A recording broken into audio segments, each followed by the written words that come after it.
March 19th, 2026, 11:47 p.m. local time. 3 Iranian ballistic missiles entered Israeli airspace traveling at Mach 7. Iron Dome radar detected them immediately. The system calculated trajectories, assigned interceptors, and launched. Standard procedure. Textbook engagement. And then the missiles did something Iron Dome was never designed to handle. At 15 kilometers altitude, each missile split into 107 separate submunitions. 3 missiles became 321 individual warheads, each one following a slightly different ballistic path. Each one small enough that Iron Dome's engagement radar struggled to maintain track, and each one carrying enough explosive to destroy everything within a 50-meter radius. Iron Dome interceptors were already in flight, locked onto the original 3 missiles. When those missiles fragmented, the interceptors kept flying toward coordinates where targets no longer existed. The submunitions scattered across a 2-kilometer zone and began their terminal descent toward Tel Aviv. Iron Dome fired again, hit 14 submunitions, missed 307. Explosions began walking across central Tel Aviv at 11:49 p.m. Not one explosion, not 3. Over 300 detonations in 90 seconds across a densely populated urban area. Let me tell you exactly why this changes everything about Israeli missile defense. The K-bar buster, that is what Iran calls this system. A medium-range ballistic missile with a cluster warhead configuration specifically engineered to defeat Iron Dome's engagement logic. Range, 1,450 kilometers. Payload, 107 submunitions per missile, each weighing 4.2 kilograms with a shaped charge designed for maximum fragmentation. Total system cost, approximately $1.8 million per missile. Iron Dome interceptor cost, $50,000 per Tamir interceptor. Here's the math that should make every Israeli defense planner resign immediately. To intercept 1 K-bar buster before it fragments requires 1 Iron Dome interceptor.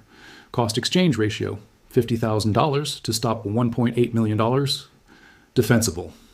But Iran does not let the missile be intercepted before fragmentation. Iran programs the fragmentation altitude to occur at the exact point where Iron Dome interceptors are in flight but have not yet reached the target. Once fragmentation occurs, you no longer have 1 target. You have 107 targets.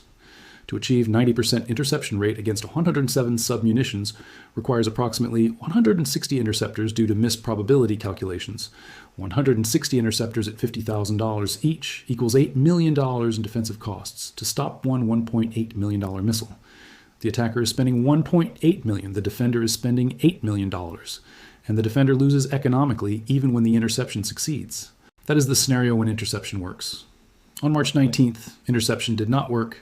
Iron Dome fired 89 interceptors at the incoming submunitions, hit 14. That is a 15.7% success rate. Not because Iron Dome malfunctioned, because Iron Dome was never designed to engage this type of threat. Let me explain how Iron Dome actually works, because understanding the system's design limitations makes clear why cluster munitions break it completely. Iron Dome uses 2 radars. The EL-M2084 search radar detects incoming threats and calculates their trajectory. If the trajectory shows the threat will impact an area designated for protection, the system engages. If the trajectory shows impact in an unpopulated area, the system ignores it. This threat assessment happens in milliseconds. Once engagement is authorized, the fire control radar locks onto the target and guides Tamir interceptors to the intercept point. The Tamir interceptor has a proximity fuse. It does not need to score a direct hit. It detonates when it gets within lethal radius of the target, usually 5 to 10 meters. The fragmentation from the interceptor explosion destroys or disables the incoming threat. This works extremely well against Qassam rockets, Grad rockets, and small drones. All of those threats are single objects following predictable trajectories. Iron Dome was optimized for exactly that threat model.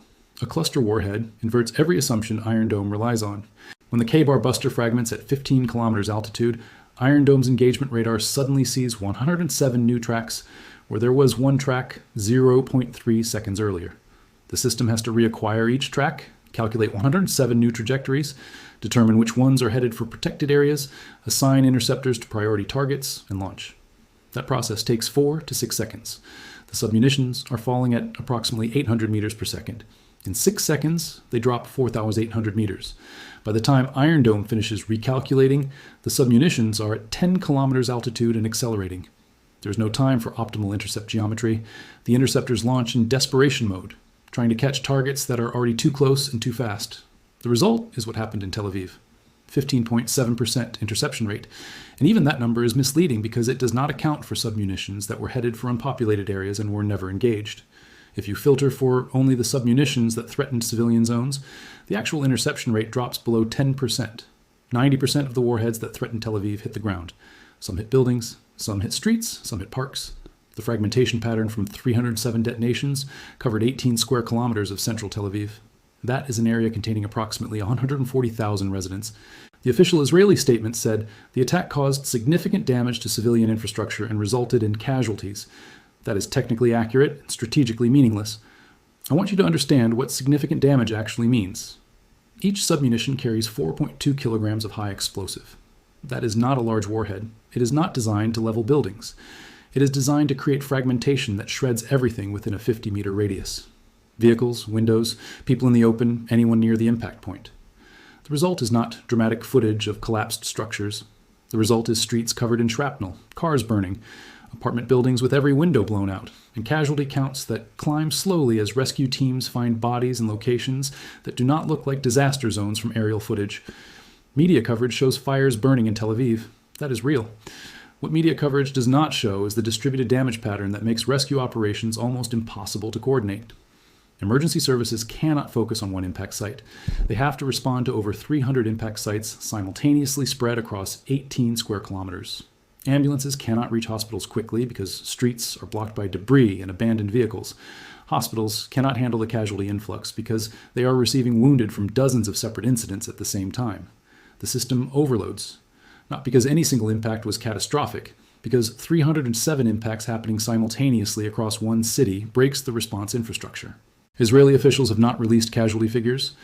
That is not operational security. That is recognition that the numbers are politically unsustainable. When one missile strike produces casualties measured in hundreds, the public starts asking questions that have no reassuring answers. Why did Iron Dome fail? When will it be fixed? Can it be fixed? Are we safe? The answer to that last question is no, and Israeli leadership knows it. The economic mathematics of this attack are more destructive than the physical damage. Iran fired 3 missiles. Total cost, $5.4 million. Israel fired 89 interceptors attempting to stop the submunitions. Total cost, $445 million. Israel spent nearly as much on defense as Iran spent on offense, and the defense failed.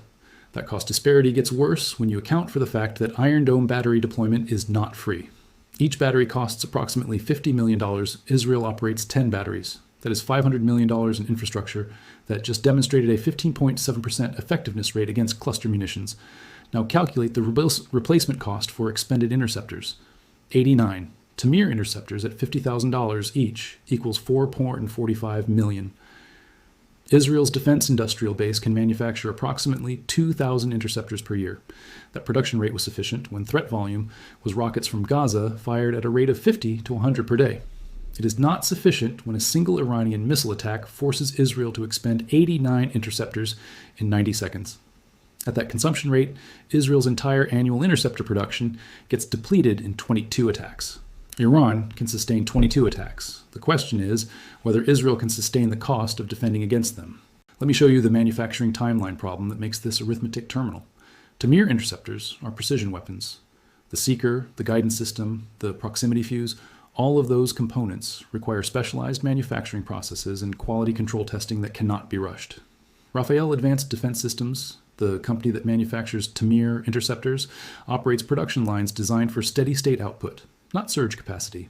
Ramping up production requires expanding facilities, hiring specialized labor, and securing component supply chains that are already constrained. That process takes 18 to 24 months minimum. Iran is attacking now.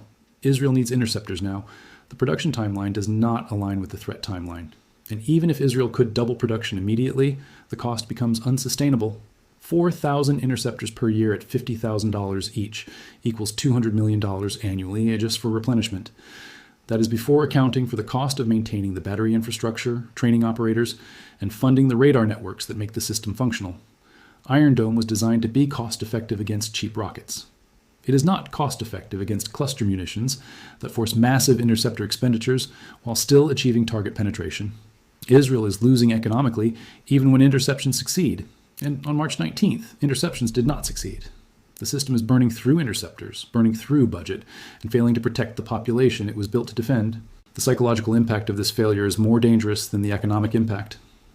For 15 years, Israelis have lived with rocket threats by trusting Iron Dome.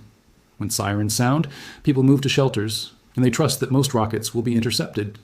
That trust survived because the interception rate was consistently above 85%. People could calculate the odds and decide that staying in Israel was survivable. The March 19th attack destroyed that calculation.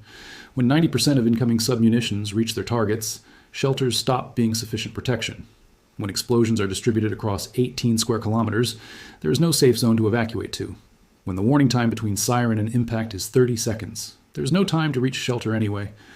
The entire civil defense framework that made life in Israel psychologically tolerable just collapsed. And the Israeli government cannot rebuild it with reassuring statements because everyone saw the fires burning in Tel Aviv. Everyone knows people died. Everyone knows Iron Dome failed. You cannot restore trust by denying what people watched happen in real time. The government is trapped between two impossible messaging strategies. Admit that Iron Dome cannot stop cluster munitions, which destroys public confidence and triggers mass immigration.